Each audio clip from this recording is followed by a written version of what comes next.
The City of Orangeburg will soon get federal funds to transform their state theater into a civil rights museum. Nija Hood has those details.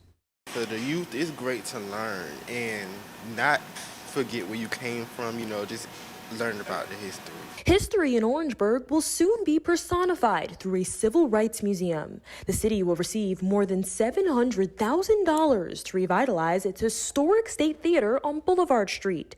For Orangeburg resident Christian Pelzer, this museum will be a wealth of knowledge. So we could stop by, learn not just about Orangeburg, but our history and what happened beforehand. The location of the museum has a history of its own. According to Cinema Treasures, the State Theaters was an African-American theater that opened in the 1940s as part of a chain of Black-owned and operated theaters by Booker T. Washington. The Orangeburg Civil Rights Museum will serve as an anchor for the city's Railroad Corner redevelopment project as it continues to push for revitalization throughout downtown Orangeburg.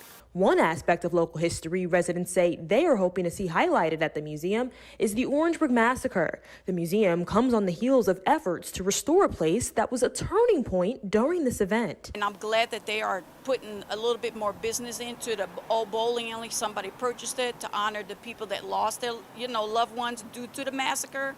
But there's so much other history here that is positive. In a statement, Mayor Michael Butler says in part, quote, "The museum will help us to remember the history of Orangeburg and also serve as a way for us to educate future generations." For Street Squad Orangeburg, Nija Hood, News 19 WLTX.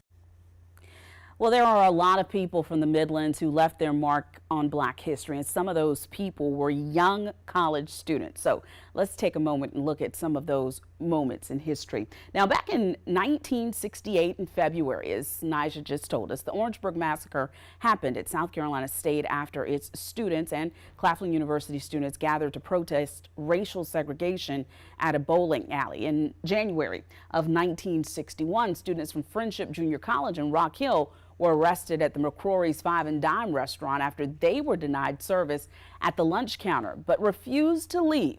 They were put in jail, but they refused bail, turning their jail no bail strategy into a future blueprint for future protest. In March of 1960, right here in Columbia, students from Allen University and Benedict College staged sit-ins and protest at Cress, Woolworth, and Taylor Street Pharmacy lunch counters.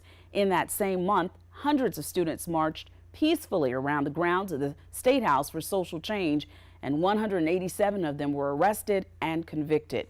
Now, in 1962, the Supreme Court justices reversed the convictions of those students and ruled in an 8-1 decision saying that they had a right to protest peacefully and present their grievances to government.